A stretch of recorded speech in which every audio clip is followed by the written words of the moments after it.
ये दो बंदियां ने गल की तारीख इस्लाम में, तुसी मौलवी वेखे ही कोई नहीं। मौलवी मौलाना अब्दुल सत्तार खान न्याजी है, 1400 साल तारीख दो बंदियां गल की। एक उस्मान गनी गल की कि जदों दा मैं बालिग होया किसी गैर मारम औरत नूं मैं नहीं वेख्या। तो 1400 साल तो बाद मौलाना अब्दुल सत्तार खान न्याजी ये गल की कि जदों दा मैं बालिग होया किसी गैर मारम औरत नूं मैं नहीं वेख्या। पूरी दुनिया फिरे मौलाना, ये नहीं कि घर हुजरे च बैठे रहे, पूरी दुनिया मौलाना फिरे। तो मौलाना के जनाजे में मैं मौजूद सी, तो मौलाना के एक गुलाम ने केटी सऊदी अरब तो भेजी सी मौलाना के कफन वास्ते।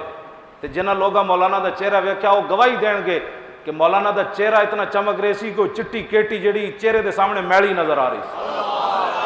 चेहरा गवाही दे रहे सी कि इस चेहरे सारी जिंदगी किसी गैर मारम औरत नूं नहीं वेख्या। इतने 5 मिनट तक वक्त तहारत कोई नहीं कर सकता। इतने साड़ियां तकरीर सुन के घर जाके बटन दबा के लोग केबला सारी रात वेखते हैं, तरावियां पढ़ के वेखते।